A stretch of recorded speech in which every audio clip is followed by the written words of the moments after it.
नमस्कार दोस्तों, हमारे संस्कार चैनल में आपका बहुत बहुत स्वागत है।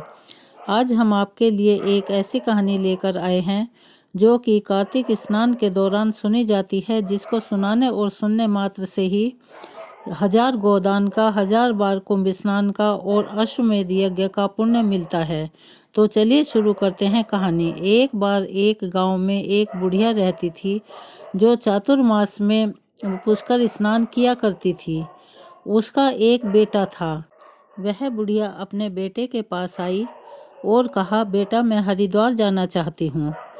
तब उसके बेटे ने उसे समझाते हुए कहा, माँ हरिद्वार में बहुत ठंड होती है और तुम वहाँ पर परेशान हो जाओगी।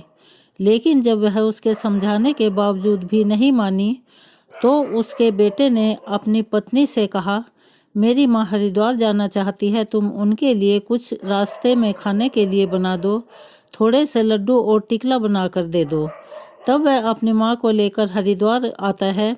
वहाँ एक झोंपड़ी बनाकर अपनी माँ को छोड़ता है और अड़ोसियों पड़ोसियों से कहता है कि मेरी माँ का ध्यान रखना। वह रोज़ सुबह गंगा स्नान करके आती, तुलसी पूजा करती, कहानी पढ़ती, भजन कीर्तन करती, जो कि उसका नित्य का नियम बना हुआ था। एक दिन वह पूजा पाठ करके सोई हुई थी। तभी रात को किसी ने दरवाज़ा खटखटाया। बुढ़िया ने उठकर दरवाज़ा खोला और पूछा, आप कौन हैं? मैं श्रावण मास। तब श्रावण ने कहा, माई मुझे बहुत भूख लगी है। तब बुढ़िया अंदर से लड्डू और टिकले का थाल लेकर आती है और कहती है कि ये लो, खा लो। श्रावण मास ने उसमें से लड्डू और टिकला खाया और जाते समय बुढ़िया को आशीर्वाद दिया और झोंपड़ी में एक लात मारी, जिससे झोंपड़ी का एक कोना सोने का हो गया। अगले दिन फिर वैसे ही हुआ। फिर बुढ़िया माई ने पूछा कि आप कौन? उसने कहा, मैं भादवा हूँ। भादवा आया, बड़ा सुहाया। उसने कहा, माई मुझे भूख लगी है। तो बुढ़िया माँ ने उसको भी वही लड्डू और टिकला दिया। इससे भादवा खुश हुआ और जाते हुए झोंपड़ी में एक लात मारी। आधी झोंपड़ी सोने की हो गई। फिर तीसरे दिन आश्विन मास आया। उसने भी दरवाज़ा खटखटाया और कहा, माँ मुझे बहुत भूख लगी है। तो माई ने उसको भी कहा कि ले, तू भी लाडू और टिकला खा ले। बुढ़िया माई की इस बात से आश्विन मास भी बहुत खुश हुआ और जाते हुए उसने भी झोंपड़ी में एक लात मारी, जिससे 3 हिस्से झोंपड़ी सोने की हो गई। इसी तरह से चौथे दिन कार्तिक मास आया। उसने दरवाज़ा खटखटाया कि माई दरवाज़ा खोल। बुढ़िया ने दरवाज़ा खोला। उसने कहा, माई मुझे बहुत ज़ोर से भूख लगी है। माई ने कहा, ले, एक लाडू एक टिकला तू भी खा ले। इससे कार्तिक मास बहुत प्रसन्न हुआ और प्रसन्न होकर उसने बुढ़िया माई को आशीर्वाद दिया और जाते हुए एक लात मारी झोंपड़ी में, तो सारी झोंपड़ी सोने की हो गई। अगले दिन उसका बेटा अपनी माँ को लेने के लिए आया। वहाँ पर सोने की झोंपड़ी देखकर अड़ोसियों पड़ोसियों से पूछने लगा कि यहाँ मेरी माँ रहती थी, मैं अपनी माँ को छोड़कर गया था। तब पड़ोसियों ने कहा कि इस सोने की झोंपड़ी में तुम्हारी माँ है। उसने अंदर जाकर देखा तो उसकी माँ बहुत सुख और सुकून से बैठी हुई थी। तब बेटे ने जितना सोना वह भर सकता था वो बोरे में भरा, बाकी ब्राह्मणों को भोजन कराने में लगाया और दान पुण्य में लगा दिया। वह अपनी माँ को लेकर जब वापस घर पहुँचा तो बहू ने देखा कि माँ उसकी सास तो बहुत सारा धन लेकर आई है, जिसे देखकर वह जलन के मारे कुढ़कर रह गई। फिर वह अपनी माँ के पास गई और अपनी माँ से कहा कि माँ तुम भी अब की बार कार्तिक महीने में गंगा स्नान के लिए जाना। उसकी माँ ने कहा, तेरी सास तो बहुत ही दान पुण्य नित्य नियम वाली है, लेकिन मैं तो ये सब नहीं कर सकती। लेकिन फिर भी वह अपनी बेटी की जिद के सामने मान गई।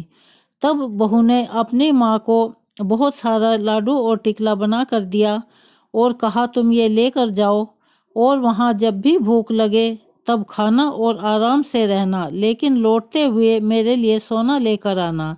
फिर उसका दामाद उसे वहाँ हरिद्वार छोड़कर आया और वहाँ एक पड़ोसियों से कहा कि पहले मैं अपनी माँ को लेकर आया था, अब मैं अपनी सास को लेकर आया हूँ।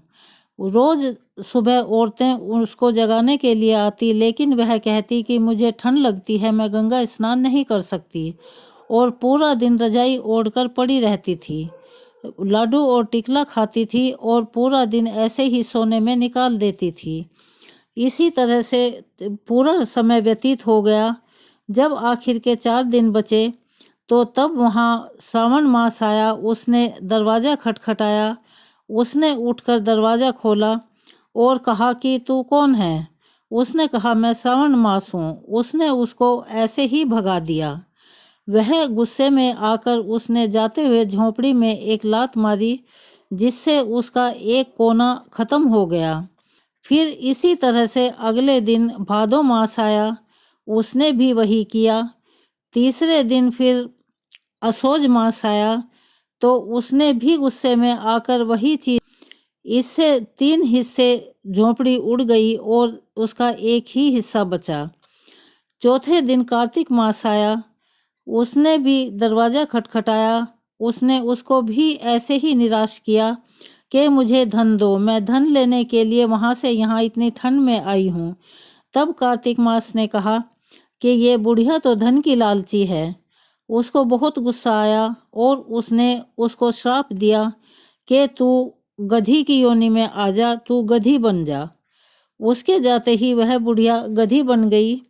अगले दिन उसका दामाद उसे लेने के लिए आया। अड़ोसियों पड़ोसियों से पूछा कि मैं अपनी सास को छोड़कर गया था। तब उन्होंने बताया कि वह नित्य नियम कुछ भी नहीं करती थी, सारा दिन खाकर सोती रहती थी। इस वजह से वो कार्तिक मास के श्राप की वजह से गधी बन गई है।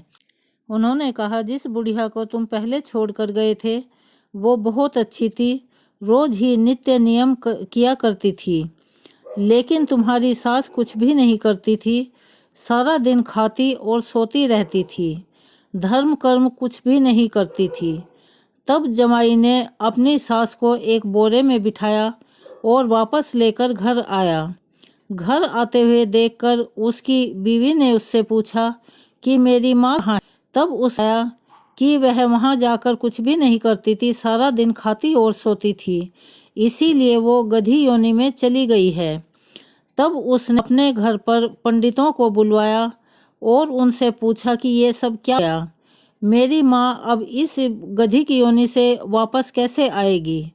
तब पंडितों ने बताया कि जो भी नित्य नियम करने वाली औरत हो उसके नहाए हुए पानी से उसको स्नान कराओ, रोज का नित्य सुनाओ, तो वह इस से छुटकारा पा सकती है। तब वह बहू अपनी सास के पास गई और कहा क्या आप अपने नहाए हुए का पानी हमें देंगी, मेरी माँ को नित्य कराएंगी?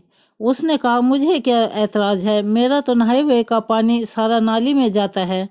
तो वह अपनी माँ को अपनी सास के नहाए हुए पानी से नहलाने लगी, नित्य नेम कराने लगी। जब अगला कार्तिक मास आया तो उसकी माँ पुनः गधी की योनि में से मनुष्य योनि में आ गई। फिर स्वर्ग से एक विमान आया जो कि दोनों बुढ़ियाओं को लेने के लिए आया था। ऊपर से पुष्पों की वर्षा होने लगी और दोनों बुढ़िया उसमें बैठकर स्वर्ग को चली गई। हे कार्तिक भगवान, जिस तरह से आपने धर्म कर्म करने वाली बुढ़िया को फल दिया वैसा सबको देना।